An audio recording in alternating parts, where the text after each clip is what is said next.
Bonjour. Alors, voilà, avant de commencer ce live, je voudrais que le docteur Vladimiro apparaisse pour que je puisse l'inviter. Je pense que, docteur, vous apparaissez? Ah, je ne vous vois pas. Docteur, où êtes-vous? Où êtes-vous? Je ne vous vois pas apparaître.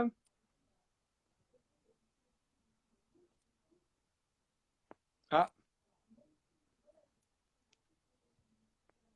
voilà, je vous vois, mais je ne vous vois pas à côté de moi pour participer. Je cherche à vous inviter, mais je n'y arrive pas. Est-ce que vous pouvez m'envoyer un message pour que je vous invite, docteur? Ah, ici, je cherche. Voilà, je pense que là, vous m'avez rejoint. Ah, ça n'a pas fonctionné. On me dit que vous avez refusé, docteur.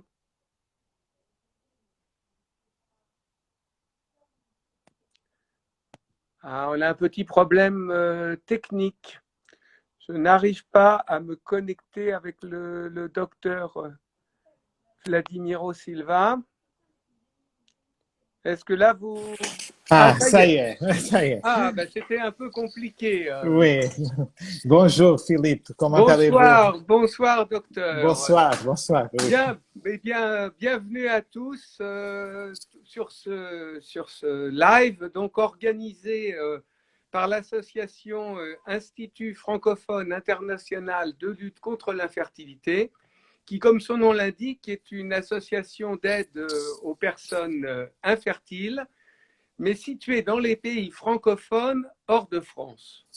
Dans beaucoup de ces pays francophones hors de France, il est difficile d'obtenir de l'information sur l'infertilité et la PMA. Et c'est un des rôles, un des buts de l'association d'informer le public francophone de tous ces pays.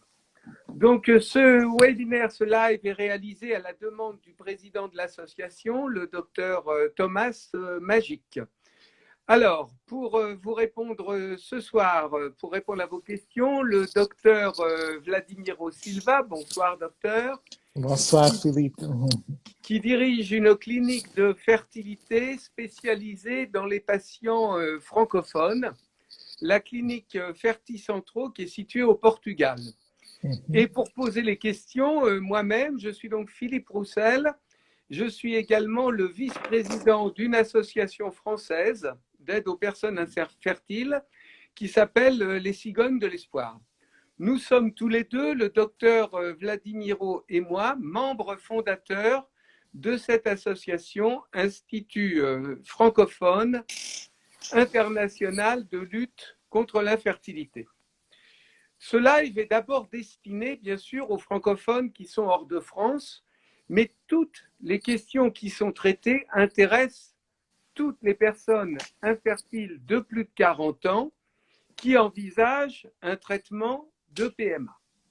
Voilà, je pense que tous ceux qui avaient envie de nous rejoindre nous ont rejoints, donc on peut commencer maintenant. Docteur, quelle est la situation de la fertilité pour une femme autour de 40 ans? Quelles sont ses chances de tomber enceinte naturellement? Bon, bonsoir Philippe, encore une fois. Merci pour cette invitation. Pour moi, c'est un plaisir de pouvoir être ici. Donc, répondant à votre question, en fait, normalement, dans la PMA, on parle de deux barrières. La première barrière est la barrière des 35 ans. La deuxième barrière est la barrière des 40 ans. Pourquoi est-ce qu'on parle de ces barrières? Parce que selon des études qui ont été faites au niveau mondial depuis des années, on voit que c'est à partir de ces limites d'âge que la fertilité féminine commence à diminuer. Et donc, on sait que, surtout à partir de 40 ans, la diminution est très rapide et très stricte. Bien sûr, ça ne veut pas dire forcément que ça soit impossible. Non, nous avons tous les jours des patientes qui tombent enceintes après cet âge. Il faut évaluer soigneusement le cas de chaque femme. Donc, il y a des femmes pour lesquelles il est encore possible d'essayer avec ses propres ovocytes. Il faut aussi il faut faire des examens, évaluer la réserve ovarienne de chaque femme. Parfois, on a des surprises, des bonnes surprises. Il y a même des femmes qui sont très fertiles malgré son âge un peu plus avancé. Il faut aussi parfois avoir même le courage de dire aux patientes ça n'est plus possible et donc c'est le moment de partir pour un don d'ovocytes. Parce que bien sûr, mais souvent nous avons des questions. Avec les ovocytes, la femme, on a 5-10%, lorsqu'avec un don d'ovocytes, on aura 60-70%. Donc, c'est cette différence qu'il faut expliquer aux patientes pour qu'ils prennent des décisions informées. D'une façon générale, pour conclure, à l'âge de 40 ans, on parle d'une probabilité de grossesse qui sera en moyenne de 20% et qui va diminuer en fonction de l'arrivée de la ménopause. Quand la ménopause arrive, la probabilité d'avoir un enfant avec ses propres enfants est nulle, mais avec don d'ovocytes, ça reste dans les 60-70%. D'accord. Et comment peut-on calculer, j'allais dire, cette capacité de fertilité pour une femme de, par exemple, 40 ans qui hésite entre PMA ou conception naturelle? Bon, normalement, on fait ce que nous appelons l'évaluation de la réserve ovarienne. Dans la réserve ovarienne, nous avons 3 paramètres. L'FSH, qui est une hormone, l'AMH, une autre hormone, et le comptage de follicules en trop, que c'est la mesure du nombre de follicules qui sont dans les ovaires. On le fait par échographie et ça nous donne une idée, une image de la quantité de follicules qui sont disponibles pour être ovulés. L'AMH devra être inférieur à 8. 8, c'est la valeur de référence. Si la valeur de l'FSH est inférieure à 8, le pronostic sera plus favorable. Si ça tombe entre 8 et 15, on parle déjà d'une diminution de réserve ovarienne. Au-delà de 15, c'est pas impossible, mais les chances seront très, très diminuées. Par rapport à l'AMH, normalement on parle de 3 barrières aussi, inférieure à 0,5 nanogrammes par millilitre, c'est un mauvais pronostic, entre 0,5 et un pronostic moyen, supérieur à 1,0, c'est un pronostic plus favorable. Donc, on évalue ces 3 paramètres et basé dans ce qu'on trouve, on indique au patient quel est son pronostic. D'accord. Donc, pour calculer, pour avoir une évaluation de ces paramètres, il suffit de demander une ordonnance à son gynécologue qui vous envoie dans un laboratoire. Oui, exactement. Et qui vous fait aussi une échographie entre J2 et J4 du cycle menstruel de chaque femme. D'accord. Alors, quelles sont les principales causes d'infertilité à 40 ans et plus? Parce qu'il y a aussi des personnes de plus de 40 ans qui sont intéressées, bien sûr. Oui. Donc, aux 40 ans, c'est le facteur ovarien. OK? C'est la réserve ovarienne diminuée. Ça correspond, je ne sais pas combien, mais sûrement à 80, peut-être même 90% des femmes à l'âge de 40 ans, peut-être même plus, auront un certain degré d'insuffisance ovarienne. Et donc, ça, c'est le facteur le plus important à l'âge de 40 ans. Ensuite, on a les facteurs utérins, c'est-à-dire à partir spécialement pour les femmes plus âgées, on arrive beaucoup de fois à trouver des patientes qui ont une histoire chirurgique préalable assez significative, assez importante, qui ont déjà été soumises à beaucoup de procédures, à beaucoup de myomectomie, à réceptoscopie, enfin beaucoup de procédures qui causent des problèmes, qui causent des conséquences, des cicatrices dans l'utérus et qui peuvent même même interférer avec l'environnement immunitaire, avec la réceptivité utérine. Donc, il y a des choses qu'il faut... Donc, c'est le facteur utérin et le facteur ovulatoire, disons. Ce sont les deux principaux cas de, Pour les j'allais dire, femmes, d'infertilité. oui, à partir de 40 ans, ce sont les facteurs les plus significatifs.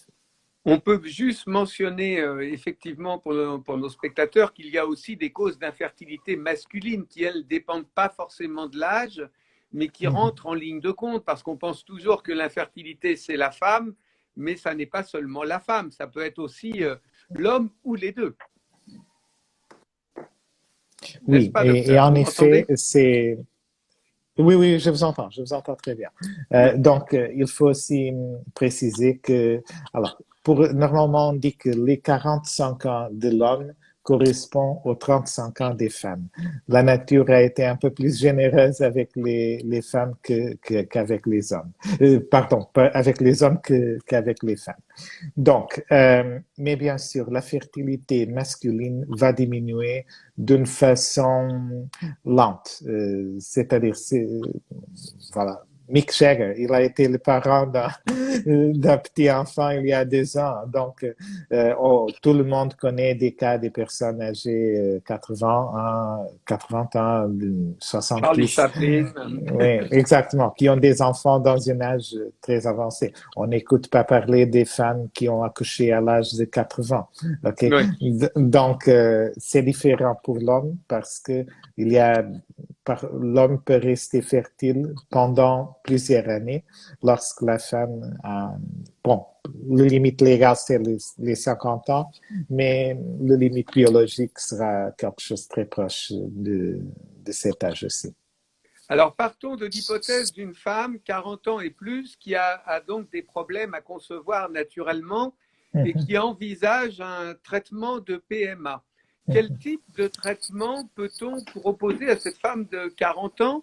Quels sont leurs taux de réussite? Si je ne me trompe pas, il y a classiquement 3 types de traitements proposés, l'insémination, la fécondation in vitro et le don d'ovocytes. Quels sont pour chacun les avantages, les inconvénients, les taux de réussite et dans quel ordre doit-on pratiquer? Peut-être qu'il faut en pratiquer les uns à la suite des autres. OK. Donc, première possibilité, l'insémination.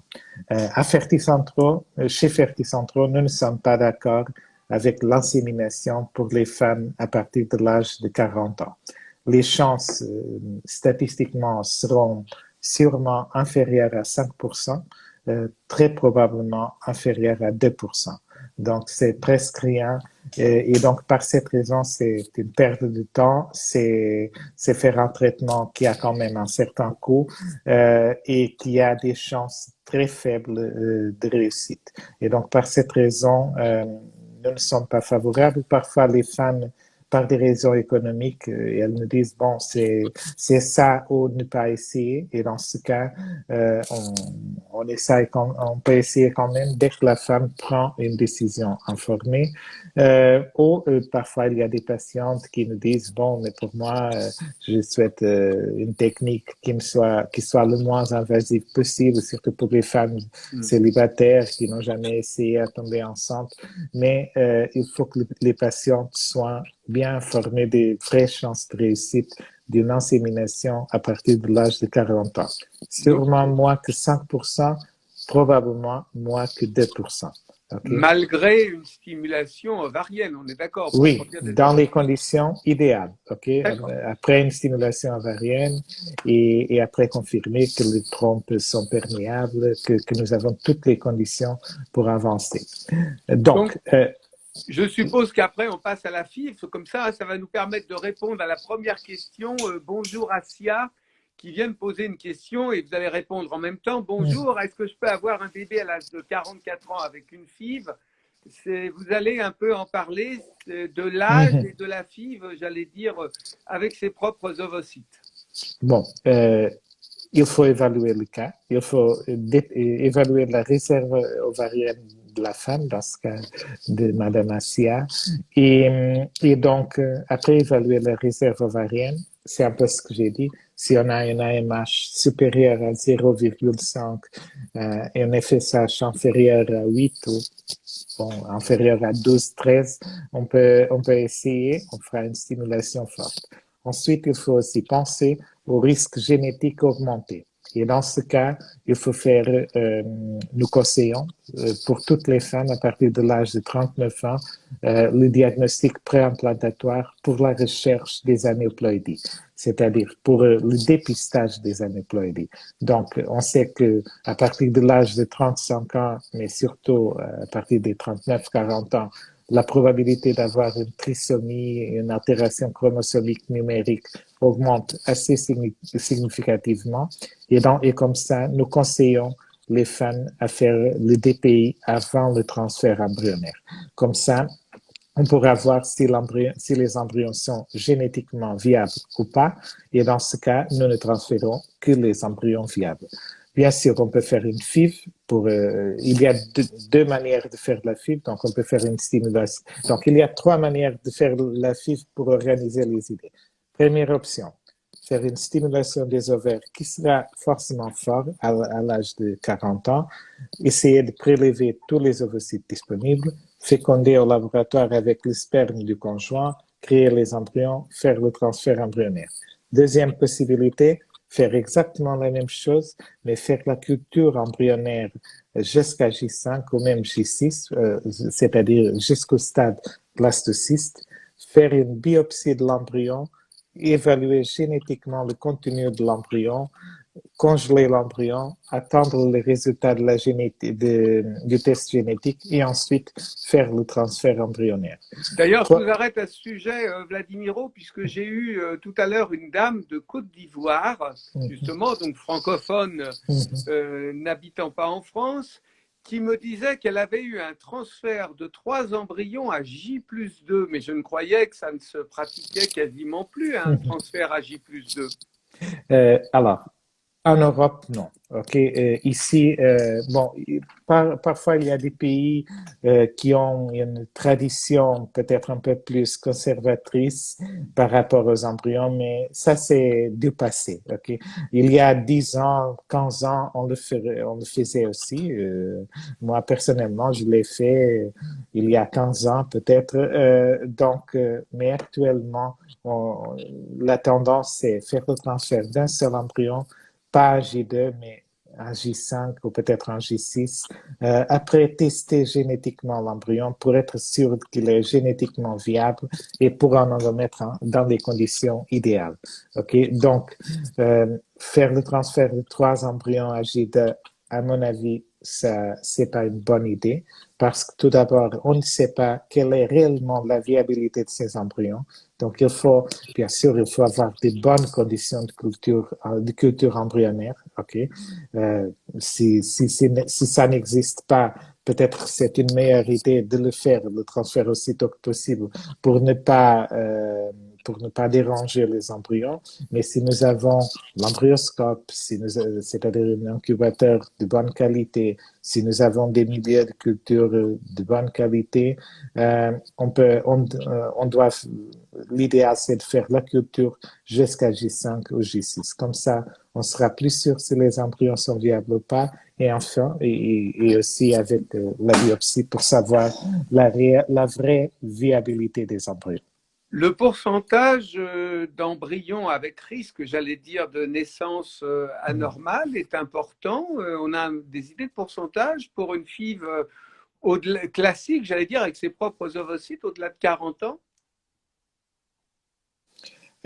Alors, selon la statistique, et bien sûr, c'est toujours un peu discutable de le dire, mais à l'âge de 42 ans, j'ai un diapositive que je présente toujours quand je fais des conférences. Fois que je reçois un appel, ça coupe. Pardon. Je vois.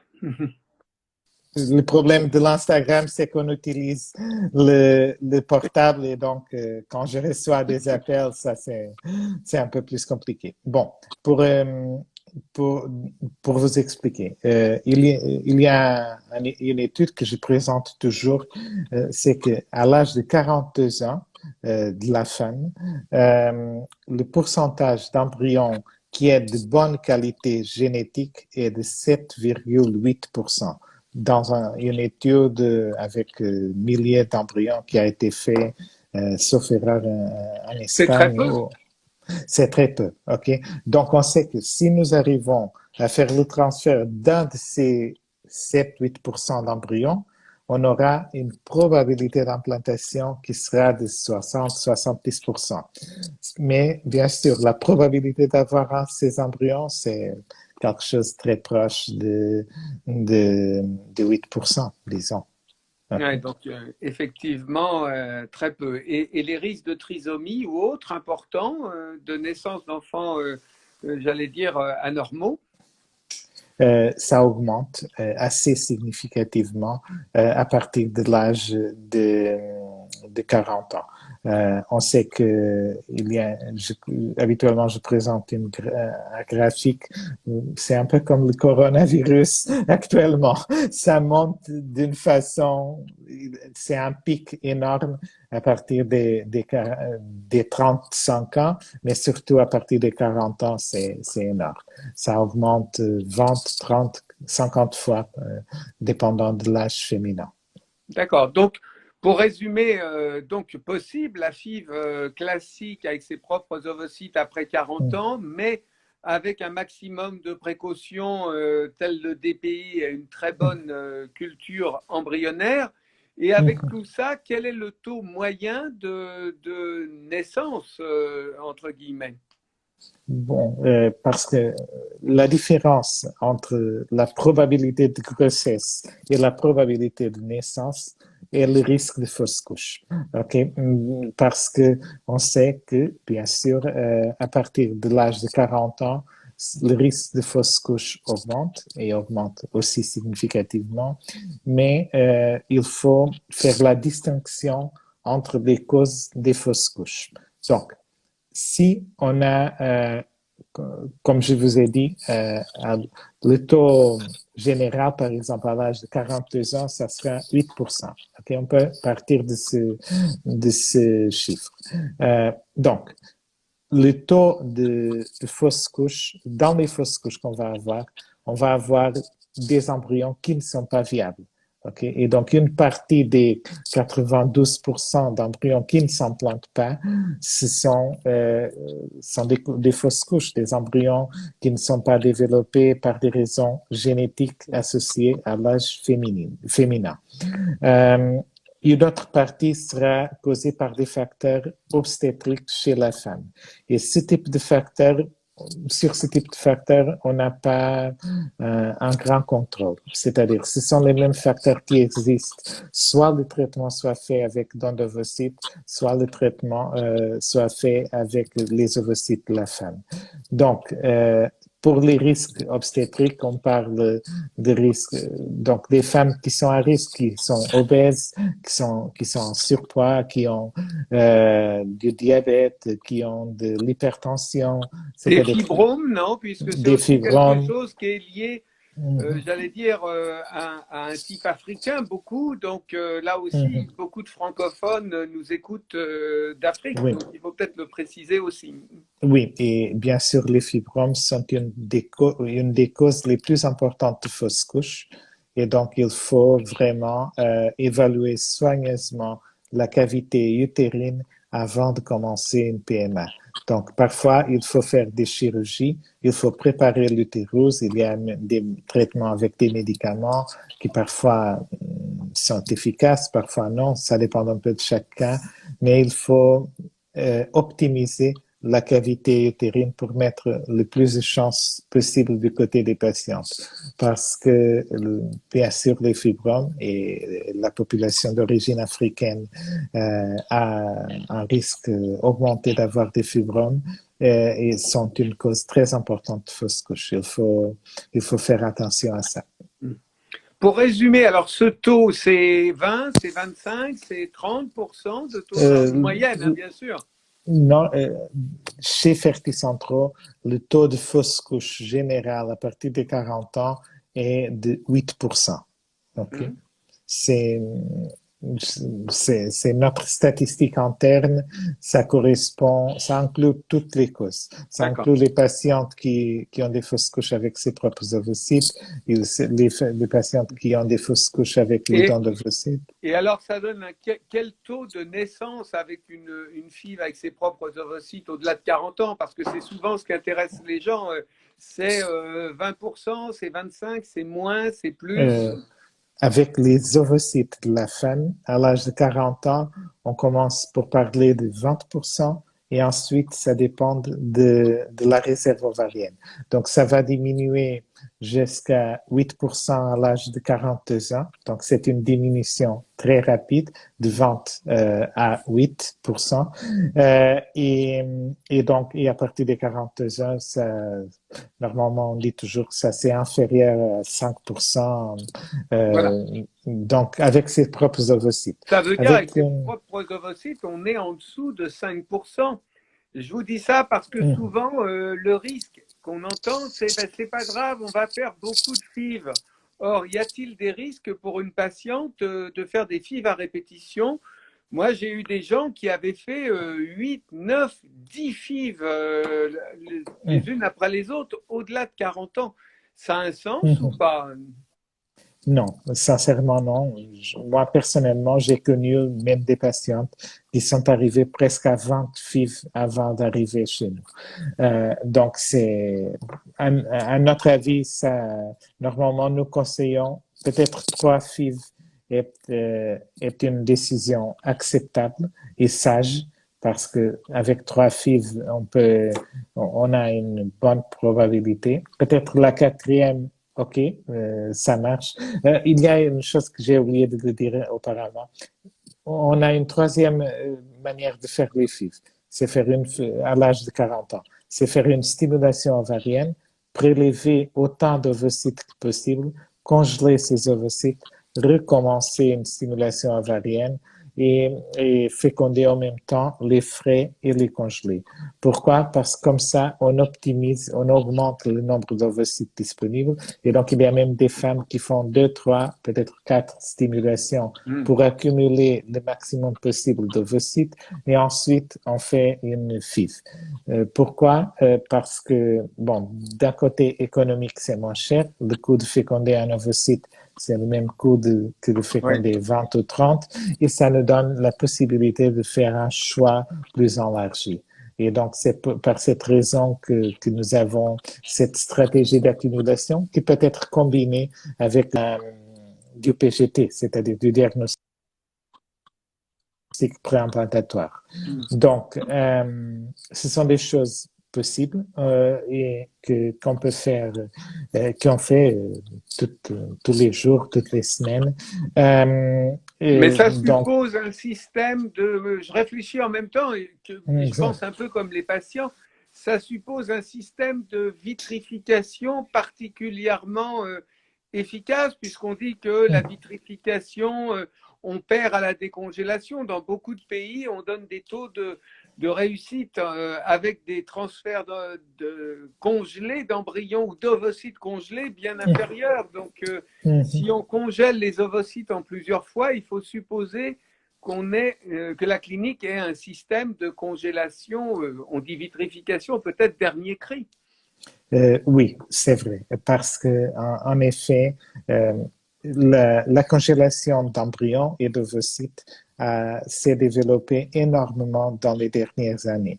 Donc, si nous avions cette même conversation à l'année 2012, je vous aurais dit des choses complètement différentes. Okay? Actuellement, nous utilisons la méthode Kitasato. C'est une méthode japonaise qui est la plus utilisée au monde entier. Mais nous avons des taux de survie à la décongélation de 98% pour les embryons ou de 90% pour les ovocytes. Et ça, le problème de la vitrification, c'est que ça, c'est une technique manuelle. Et donc, c'est extrêmement difficile à faire. Ça oblige la clinique à avoir vraiment beaucoup d'expérience et ça devrait être fait par des biologistes très expérimentés. Très expérimentés parce que si on ne le fait pas tous les jours, on perd la main, on perd la sensibilité. Et donc, nos résultats seront pires. OK? Donc, il faut avoir vraiment beaucoup d'expérience. Il faut le faire tous les jours, mais même tous les jours sans exception, et pour avoir un système optimisé. Donc, cette technique, bien sûr, ça ne peut pas être utilisé que dans les laboratoires qui se sentent confiants par rapport à la congélation. Sinon, on va perdre tous les ovocytes, même aussi les embryons. Donc pour l'instant, ça n'est pas pratiqué partout dans le monde entier, j'imagine. Les gens qui écoutent du monde entier, il y a pas, c'est pas encore une technique qui est diffusée très largement. Je pense à l'Afrique de l'Ouest, peut-être pas. Bon, je connais pas la réalité en Afrique de l'Ouest, mais bon, ça commence à être divulgué, mais surtout, je me souviens de la première fois que j'ai fait un cours de vitrification, il y a 11 ans maintenant. J'ai passé 2 jours vitrifiant des ovocytes et des embryons. D'une façon consécutive, j'ai passé, je ne sais pas combien d'heures congelant et décongelant des embryons. Quand j'ai commencé, les résultats étaient terribles. Ok, aucun cellule mon taux de survie était terrible. À la fin, le taux de survie était fantastique. J'avais presque tous les ovocytes et les embryons survivaient très bien à la congélation. Bien sûr, à l'époque, il y a 11 ans, j'ai rentré au Portugal. J'ai passé 1-2 semaines sans le faire parce que à l'époque, nous utilisions un autre système qui s'appelait congélation lente. Et quand je suis allé pratiquer la vitrification, le pourcentage de survie était comme si j'étais encore au début. Donc ça, et bien sûr, nous avons passé des années pour pouvoir offrir cette technique à nos patientes parce que on a dû pratiquer avec des cellules de souris, avec oui, pour entraîner, et nous l'avons commencé à faire dans les cas réels après avoir vraiment beaucoup de pratique. Donc, c'est mon exemple personnel. C'est quelque chose de très important, cette vitrification. Oui, c'est vraiment difficile. La même personne, s'il le fait tous les jours, il est capable. S'il ne le fait pas tous les jours, il va perdre la capacité de le faire. Je reviens à ma question de tout à l'heure. Si une femme fait plusieurs FIV les unes à la suite des autres, est-ce que la multiplication des stimulations présente un risque pour sa santé? C'est aussi une question qu'on m'a posée. Oui, normalement, en fait, je m'ai perdu un peu dans ma réponse. Normalement, nous conseillons 3 stimulations, maximum 4. À partir de 4 stimulations, les risques, bon, selon des études qui ont été faites, apparemment, les risques de cancer, même pour les femmes qui ont fait 10-12 stimulations, ne sont pas augmentés. Bien sûr, par une mesure de précaution, nous ne conseillons pas que les femmes font plus que 3-4 stimulations. 4 stimulations, c'est la référence parce qu'on parle des stimulations fortes, agressives. Et en même temps, on sait que si on n'arrive pas à avoir des embryons de bonne qualité après 3 stimulations, ça signifie que très probablement les chances seront faibles. Parfois, on va au-delà de ça. C'est toujours une question d'évaluer le risque, de le discuter avec les patientes et voilà. Bien sûr, on peut aller un peu plus loin. Il y a des pays, par exemple, comme la France. À la France, les femmes ont le droit de faire 4 stimulations. Donc, c'est encore acceptable. Ici, notre recommandation standard, c'est 3 stimulations, peut-être une 4e si la patiente est vraiment intéressée. À partir de ça, nous conseillons le don d'ovocytes. J'allais y venir en disant, alors le 3e type de traitement pour les femmes de plus de 40 ans est sans doute celui qui donne le meilleur résultat, c'est le don d'ovocytes. Alors, il va falloir vous expliquer rapidement ce qu'est le don d'ovocytes, docteur, parce que il y a beaucoup de pays où ça n'est pas pratiqué, où il n'y a pas d'établissement, ni de clinique, ni d'hôpitaux qui proposent ce traitement. Donc, il faut déjà, en quelques mots, peut-être le présenter, puis ensuite présenter, bien sûr, les taux de réussite, les risques, de la même façon que les autres traitements. OK. Donc, dans les situations dans lesquelles la grossesse n'est pas possible ou est très peu probable avec les ovocytes de la femme, on peut faire une tentative avec don d'ovocytes. Dans ce cas, on va faire recours aux ovocytes d'une jeune femme âgée de 18 à 34 ans qui fera la stimulation ovarienne et à laquelle on va prélever ces ovocytes pour féconder au laboratoire soit avec le sperme du conjoint de la receveuse, soit avec le sperme d'un donneur, si c'est un cas de double don, par exemple pour une femme célibataire, ou dans les cas où il y a simultanément un problème masculin et un problème féminin. Dans ce cas, on peut féconder les ovocytes de la donneuse, on va créer les embryons, on va faire la culture embryonnaire pendant pendant 5 jours, pardon, ou peut-être même 6 jours, et ensuite on fait le transfert des embryons vers l'utérus de la receveuse. Comme ça, on va travailler avec des ovocytes plus jeunes.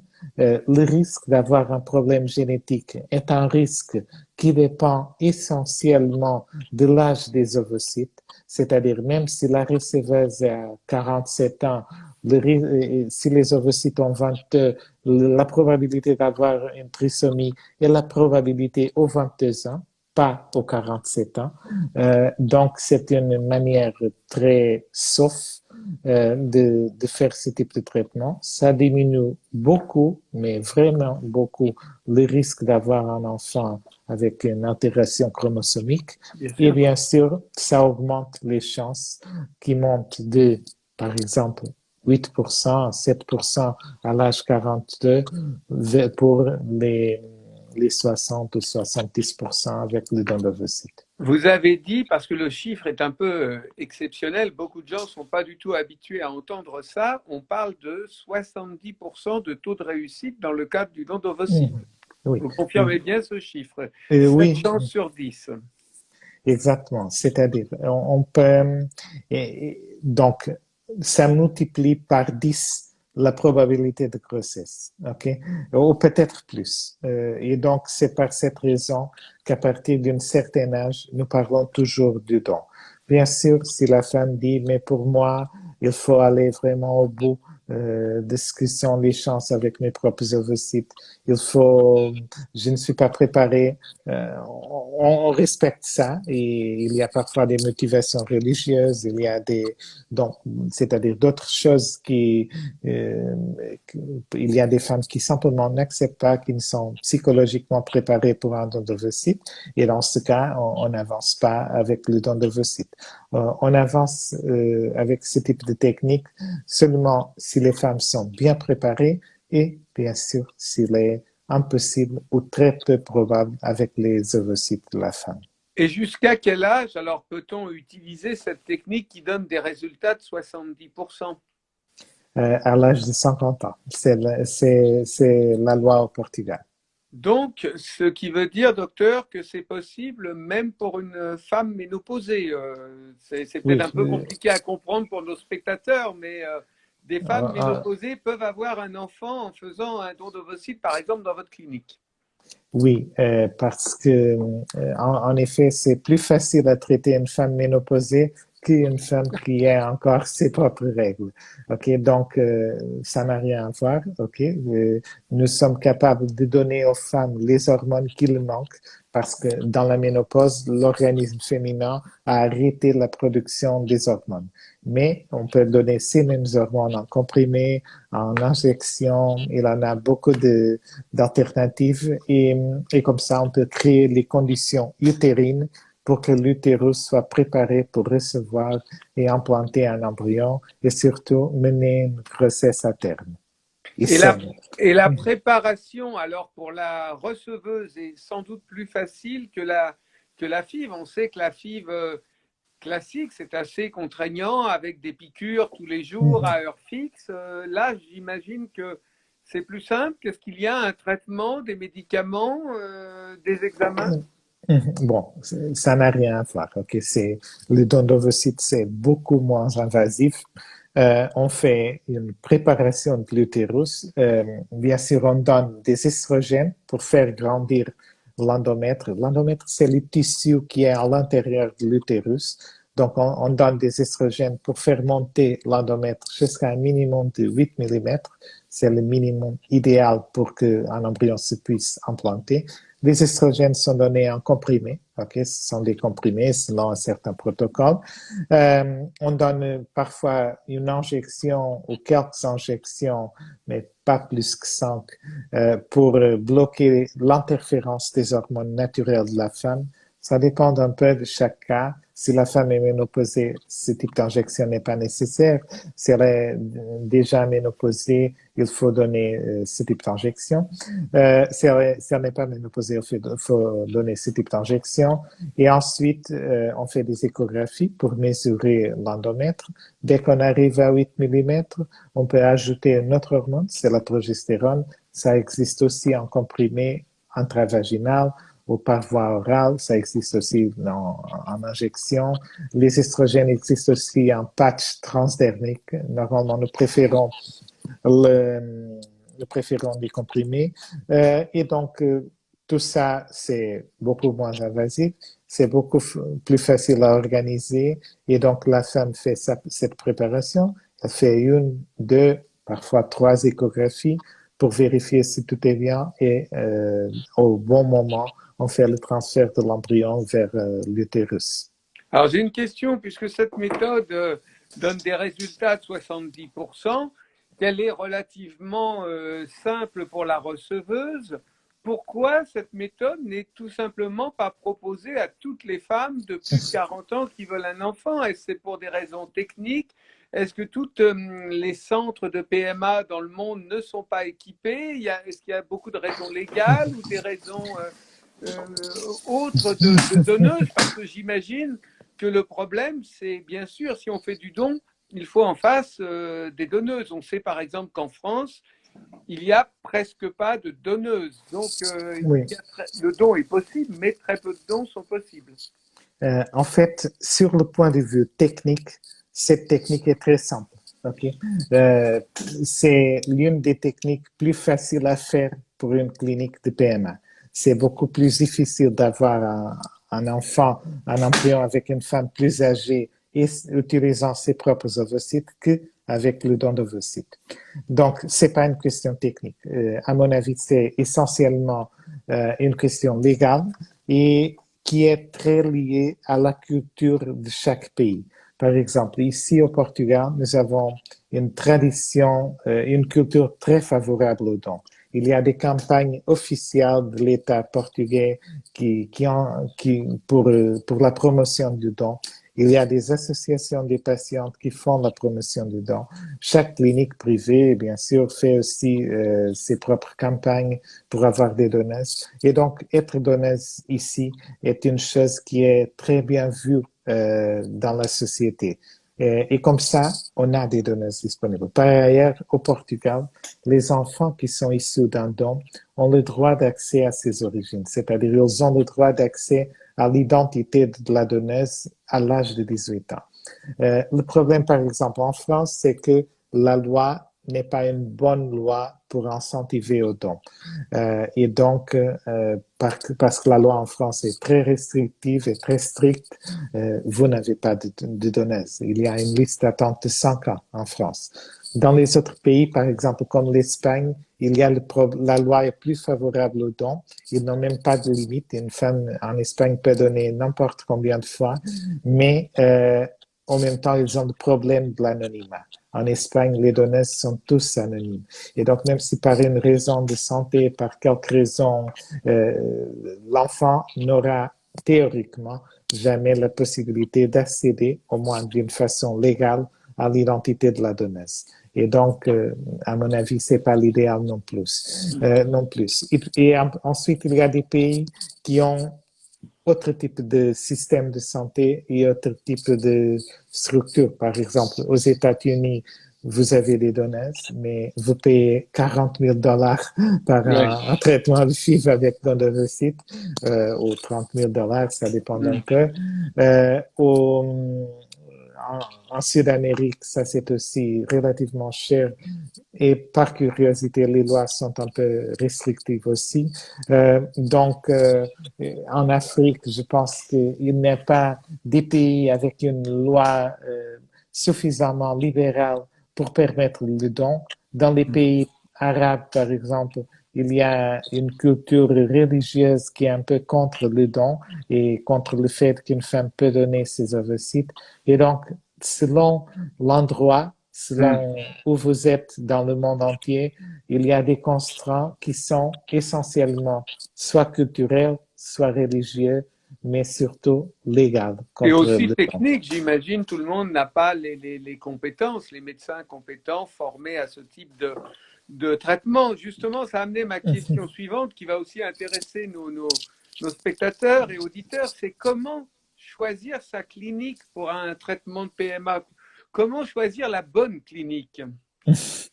Alors, bien sûr, je ne suis pas une voix indépendante dans ce sujet, travaillant dans deux cliniques de PMA, euh, mais je peux vous donner un conseil général. Donc, le premier paramètre serait chercher un pays qui ait une loi favorable. OK? Et Donc, protectrice en même temps. Hein. une loi protectrice des droits de l'enfant, hein, une loi protectrice des droits des donneurs, dans le cas Bien où vous sûr. cherchez un don, et une loi protectrice des droits des patientes. OK? Et donc, je pense que ça serait le concert numéro un, parce que tout le reste vient ensuite. Donc, si vous avez un bon cadre légal, vous avez des conditions pour pouvoir travailler bien. OK? Ensuite, il faut chercher une clinique qui ait des technologies disponibles. Ça, c'est un signe soit de l'investissement de la clinique, parce que, bien sûr, faire un traitement euh, euh, que, à bon marché, très bon marché, à un prix très réduit et relativement facile, faire un traitement avec les meilleures conditions techniques possibles, c'est un peu plus exigeant. Et donc, ça, c'est pas juste avoir des meilleurs outils, mais c'est aussi un signe de que à cette clinique, l'équipe médicale, l'équipe technique n'est pas seulement enfoquée dans c'est-à-dire euh, dans la réalisation des traitements, c'est-à-dire sont concernés avec l'évolution technique et scientifique des soins. Parfois, pour conclure, et ensuite aussi le coût, c'est très important. On sait que le coût financier de ce type de traitement est assez important. Donc, il faut chercher une clinique qui ne soit pas trop chère. Et bien sûr, je pense que tout le reste vient ensuite parce que si vous allez en ligne chercher dans l'Internet, il y a des cliniques qui présentent des taux de réussite accumulés. Et donc, si vous savez, je vous donne un exemple Tu me l'as dit. classique. Si vous avez un don de vos sites avec 60% de réussite, OK? Et donc, si vous faites le transfert d'un embryon à 100 femmes, après ça, vous aurez 60 femmes qui seront enceintes et 40 qui ne sont pas enceintes. Si ensuite vous faites le transfert d'un deuxième embryon aux 40 femmes qui restent, vous aurez 24 qui tombent enceintes et 16 qui ne tombent pas enceintes. Et si vous transférez un troisième embryon, vous aurez 9 qui tombent enceintes et 7 qui ne tombent pas enceintes. Et donc, vous aurez une probabilité de grossesse accumulée de 93%. Et c'est comme ça Okay? que les chiffres peuvent être manipulés finalement, les Complètement. statistiques. Mais Bien sûr. cependant, c'est toujours 60%. OK? Oui, oui, ça reste à Mais, 60%. Oui, comme quoi la manipulation des chiffres pour le public peut être dangereuse. Je vois des questions qui s'affichent. On répondra à la fin, docteur. Hein, on va terminer et puis on répondra aux questions. Quelques mots alors sur votre clinique, puisque vous faites partie des cliniques qui sont partenaires et membres aussi fondateurs de cette association d'aide aux patients francophones hors de France. En quoi votre clinique est spécialisée pour les patients francophones? Bon, tout d'abord, nous avons 19 personnes qui parlent couramment le français. Nous avons des médecins francophones qui parlent le français parfaitement. Nous avons une équipe d'infirmières francophones. Nous avons une équipe de secrétaires cliniques et coordinatrices francophones. Même au laboratoire, nous avons des personnes qui parlent le français. Donc, ici, nous n'avons pas la barrière de la langue. On a la possibilité de communiquer, même toute la documentation, toute la prise en charge est faite en français. Et donc, et en même temps, nous avons de l'expérience avec des patientes français un peu de toute origine, soit de la Francophone France, aussi, pas seulement français, j'imagine. pardon, Suisse, francophone, c'est ce belge, que je voulais dire. canadien. Et bien sûr, de l'Afrique. Et donc, nous sommes déjà en relation avec beaucoup de médecins et d'autres cliniques au monde entier et surtout au monde francophone. Nous sommes C'est très d'ailleurs pour spécialisés. ça que vous êtes avec nous, membre fondateur de cette association destinée à aider les francophones. Je rappelle au passage que votre clinique est au Portugal pour ceux qui auraient pu prendre ce live en route, parce que comme vous parlez bien le français, ils ne peuvent pas forcément savoir dans quel pays vous êtes situé. Alors, Alors, quels merci. sont les traitements pratiqués dans votre clinique tous? Oui, on fait tout. La seule chose qu'on peut pas faire, c'est la GPA, c'est-à-dire les mères porteuses qui ne sont pas autorisées au Portugal. Donc, on fait le don d'ovocytes, la FIV, l'insémination, le DPI, le diagnostic préimplantatoire, les traitements avec don de sperme, avec don d'ovocytes, tous avec des donneurs non anonymes. Donc, voilà. D'accord. Et la durée, si des personnes viennent d'un pays francophone vers le Portugal pour un traitement, ça reste combien de temps faut rester sur place? Alors j'imagine qu'entre l'insémination, on se doute qu'il n'y a pas de temps, hein, ça peut être fait en une journée, mais soit une FIV, soit un don, combien de temps il faut rester sur place? C'est important pour les gens qui viennent de la francophonie. Oui, ça dépend un peu du type d'aide qu'on a dans le pays d'origine. Si on a une bonne collaboration avec un gynécologue local, pour une FIV, une semaine peut être suffisante. La même chose pour un don d'ovocytes. Avec une collaboration excellente, on peut même faire un don d'ovocytes en 2 voyages. La première pour congeler le sperme, la deuxième pour le transfert embryonnaire. Et dans ce cas, les patientes ne passent que 2-3 jours sur place à chaque fois.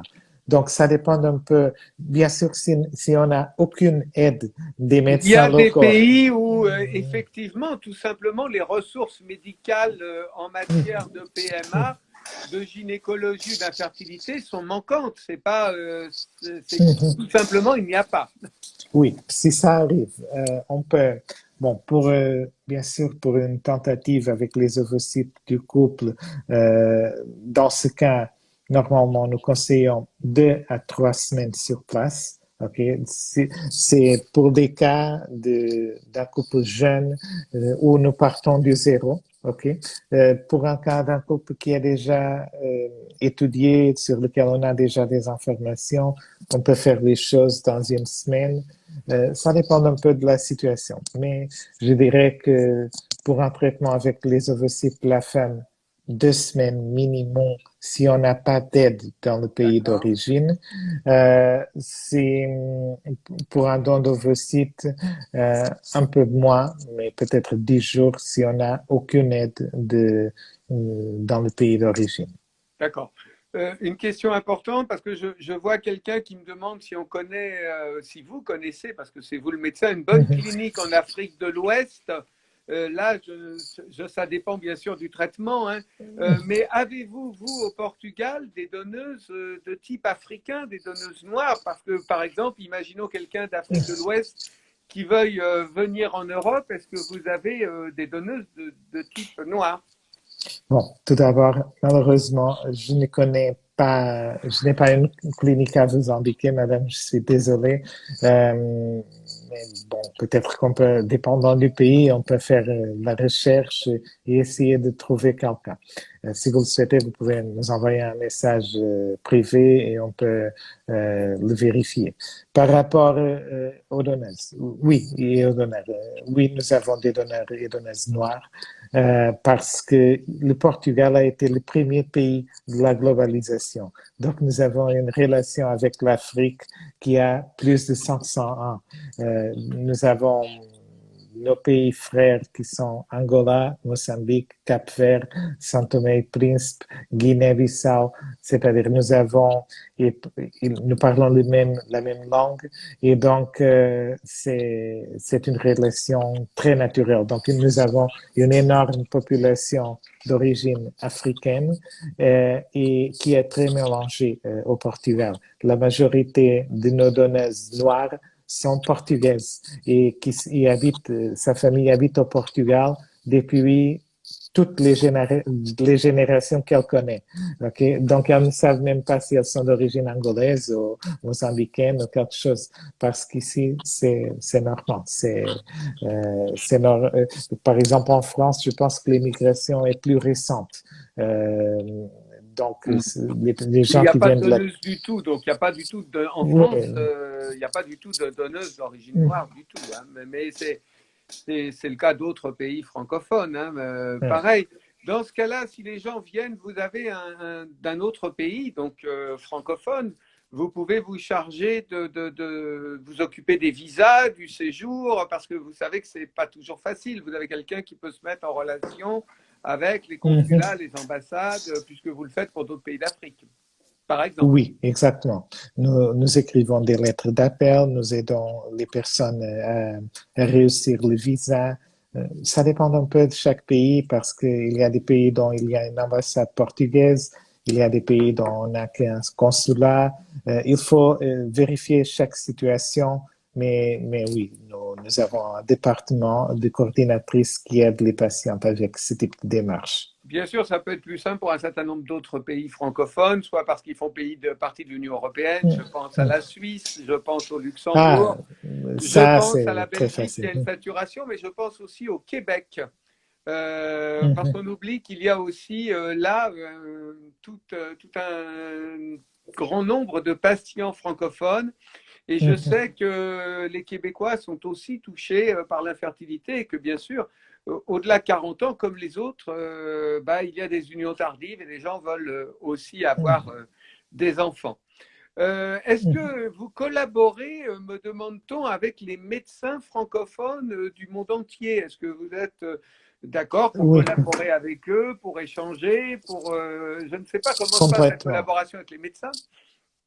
Oui, toujours. OK? Donc, nous écrivons des lettres, on fait des traitements ensemble, on échange des avis sur la stratégie pour chaque patiente. Il y a un seul jour ici dans lequel nous n'écrivons pas des lettres à nos collègues des autres pays, surtout francophones. Et je sais d'ailleurs que vous avez invité même certains à venir voir comment vous travaillez. Je ne donnerai pas de nom, mais je connais la responsable d'une clinique tunisienne que vous avez Mhm. invitée à venir voir la façon dont vous travaillez pour qu'elle puisse Oui, peut-être collaborer, apprendre un certain nombre de choses. oui, nous sommes très ouverts à ça. Ok, c'est à chaque fois que nous collaborons, nous invitons les médecins à venir chez nous et voilà.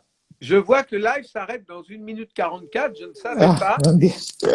Y a-t-il des réductions pour les membres des associations, docteur, très rapidement? Oui, je ne vais pas donner les détails, mais nous avons des réductions assez significatives, soit pour les francophones qui habitent en France à travers l'association Les Cigognes de l'Espoir, soit pour les francophones hors de la France à travers de l'Institut francophone de l'IFILI. Et D'accord. Donc, donc, pour les associations, il y a des tarifs réduits. Je rappelle très rapidement les sites. Donc, le site de l'association institut-francophone-infertilité.org, le site de votre clinique ferticentraux.fr, le site de l'association française lescigognesdelespoir.com. Il nous reste 50 secondes. quelques mots sur la situation du Covid. Est-ce qu'on peut venir actuellement faire un traitement au Portugal? J'en profite pour vous remercier si entre-temps ça se coupe. Donc, très rapidement, il n'y a pas de limite au voyage. Nous demandons un test COVID dans les 72 heures qui précèdent l'arrivée à la clinique parce qu'on fait tout ce qui est possible pour avoir une clinique COVID-free. Mais donc, le seul test que nous acceptons, c'est le test COVID-PCR.